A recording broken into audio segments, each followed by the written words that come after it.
CorpsAfrica Rwanda Country Director, Eustochie Sezibera, and CorpsAfrica Malawi Alumna, Chisomo, Kamlopa, Nyasulu, for a conversation with FP's Executive Vice President, Allison Carlson.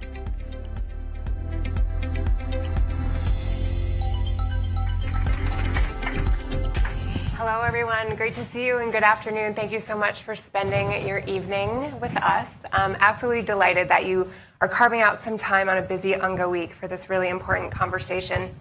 And I'm just absolutely thrilled to have three incredible women leaders up here on stage with me to share a little bit more about their experience and how we can all learn from it.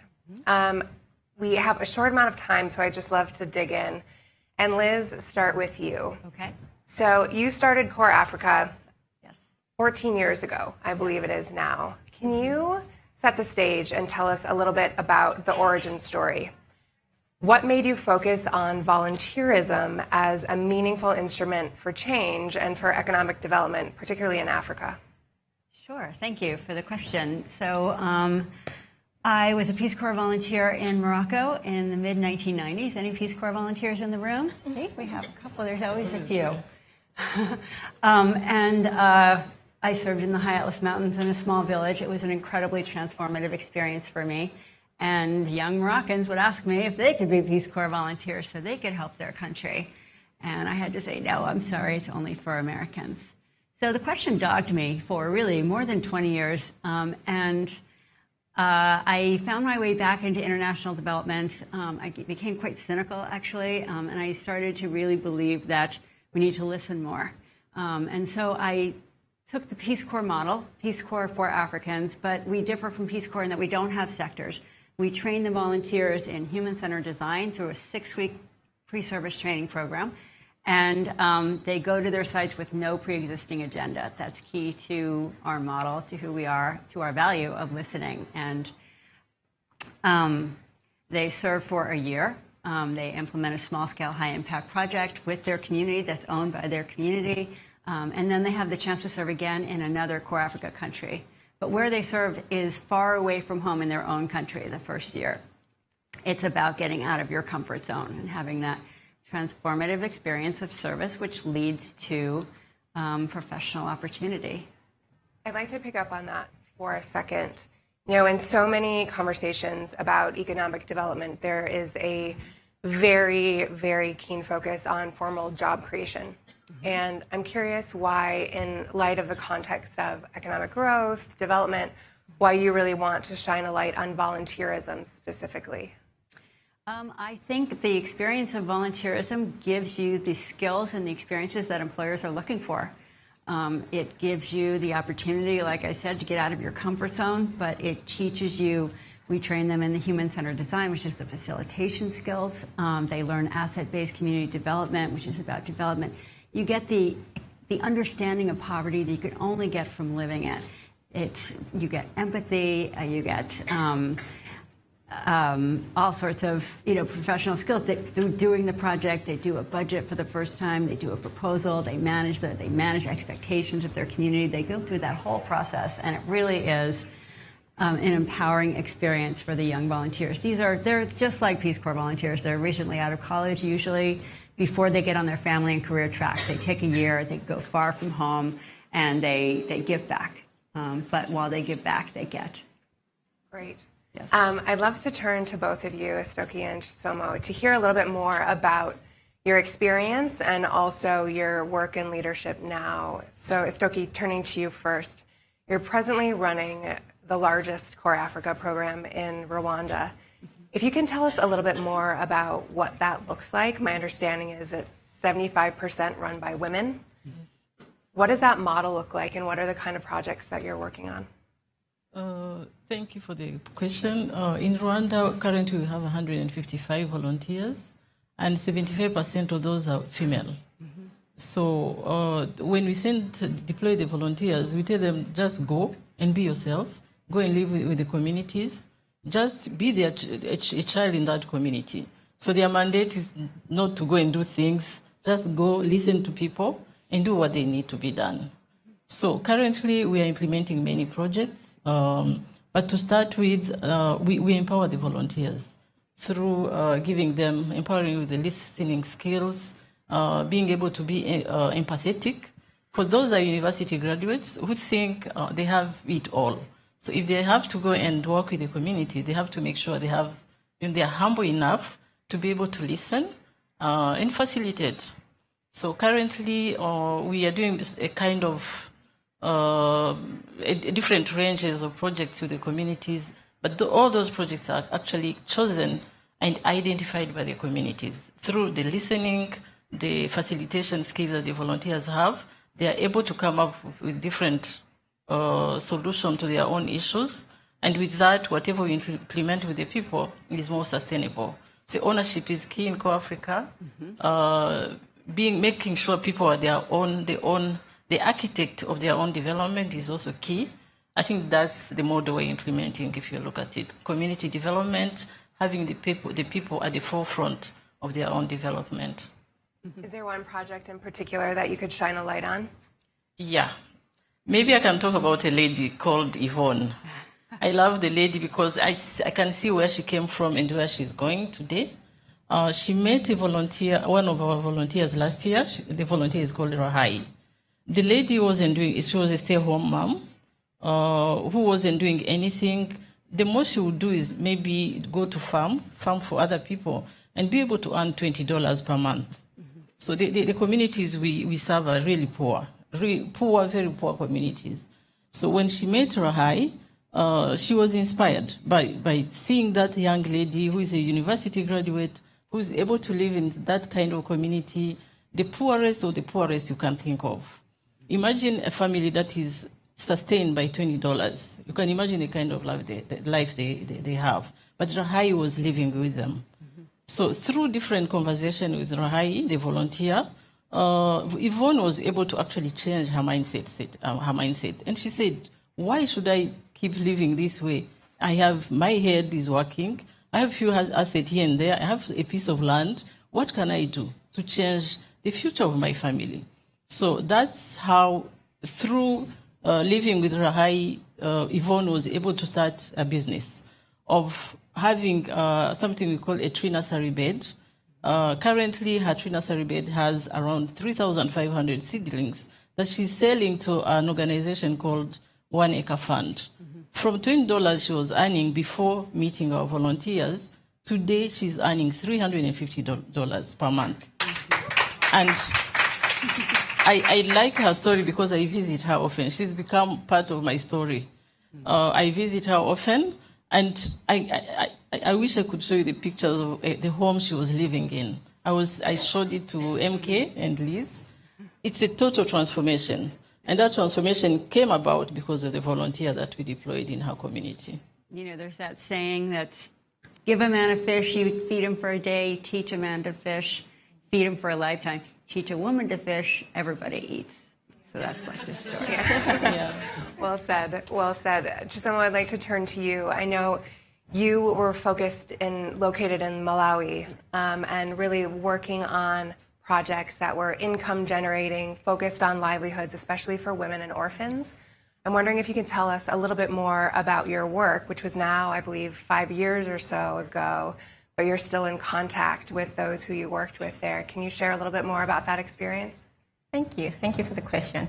With the way the CorpsAfrica model works, as volunteers, we go in the communities, and together with the communities, we identify the needs that the community have, and also together we identify the solutions that can help to work on the needs. So in my experience, with my community, I worked with women in the community to identify the needs that they had. And one of the major needs that they had was financial instability, where the families were not financially stable to the extent that children were dropping out of school. And so they chose beekeeping as one of the projects that they believed would help them sort out the challenge, the financial instability challenge. And they chose beekeeping because it was a new and innovative project, and it was also, they also believed that it was going to be a sustainable source of income for them.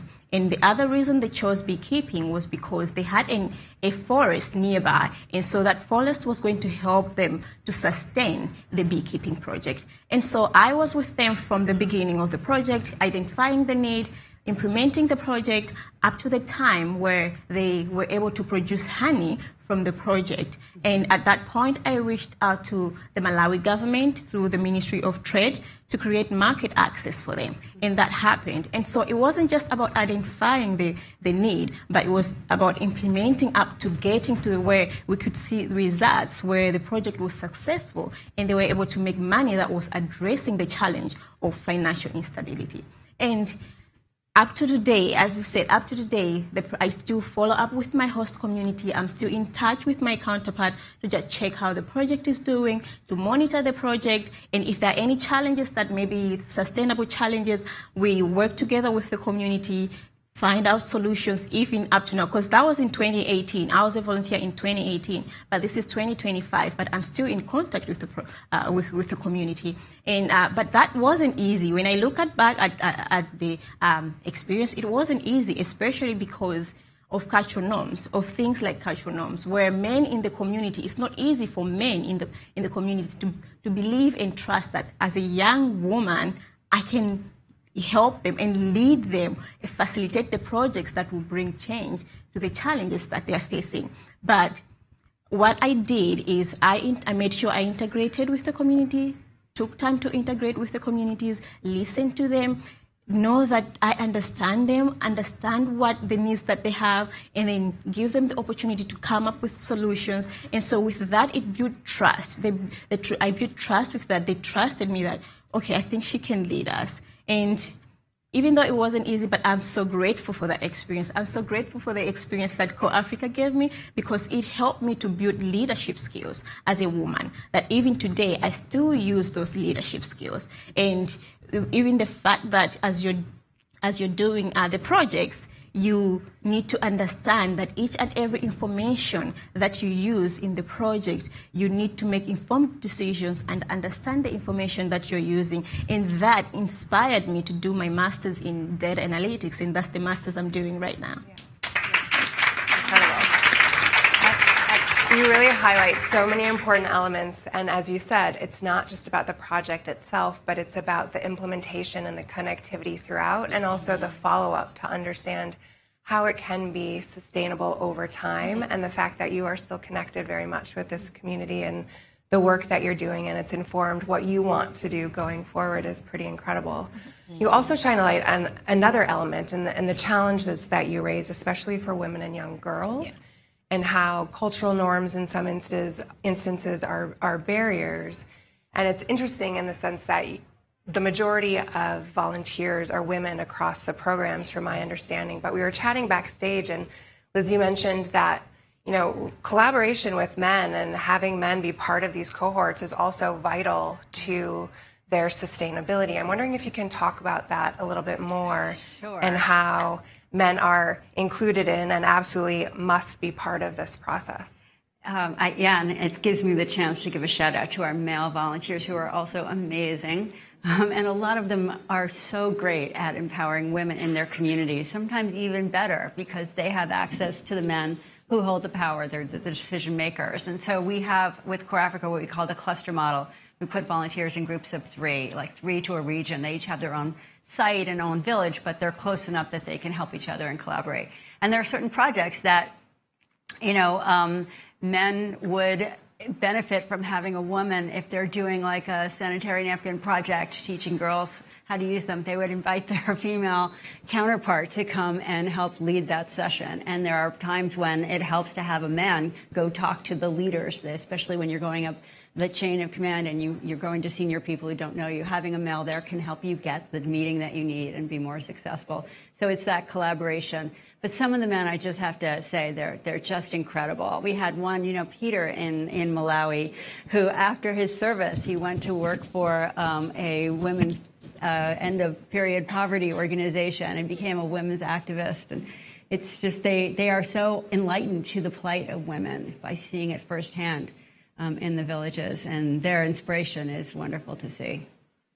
You mentioned climbing the ladder, And so I'm wondering about in the formality of professional development and those sorts of things, I'm wondering how you all think about leadership without title.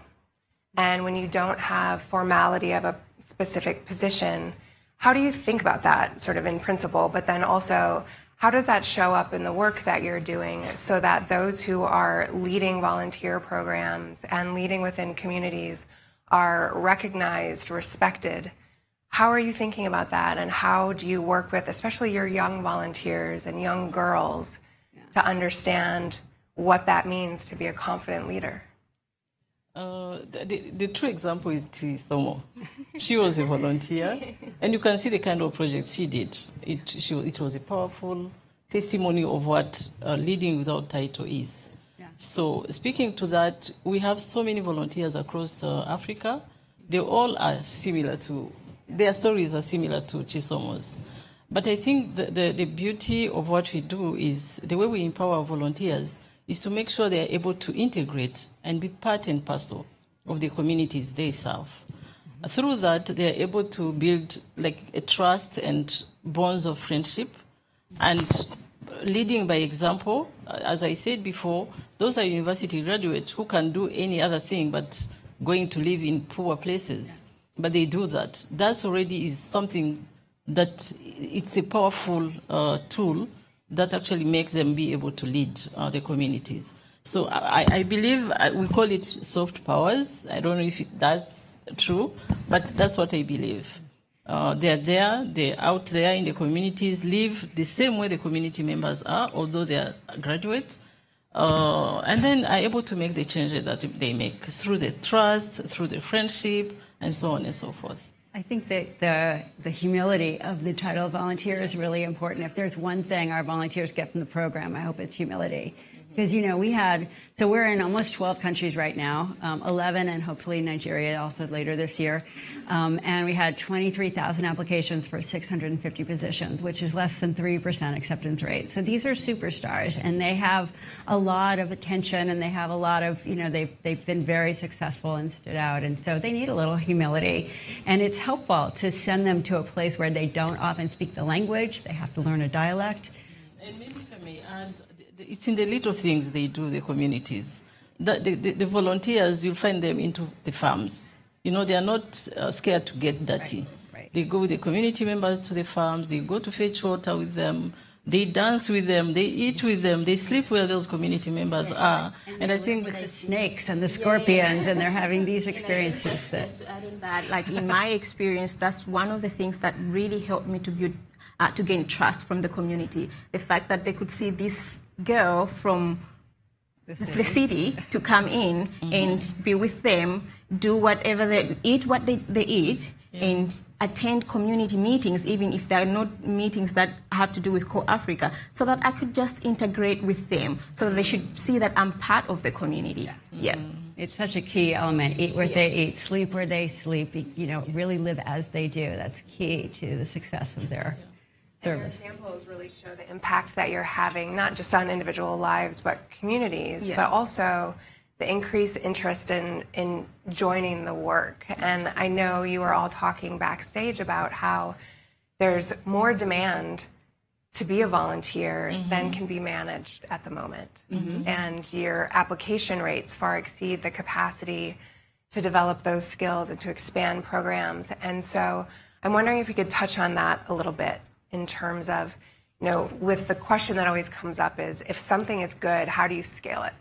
And how do you take the lessons learned and the metrics on monitoring and all of that, how do you scale it in a way to drive more impact?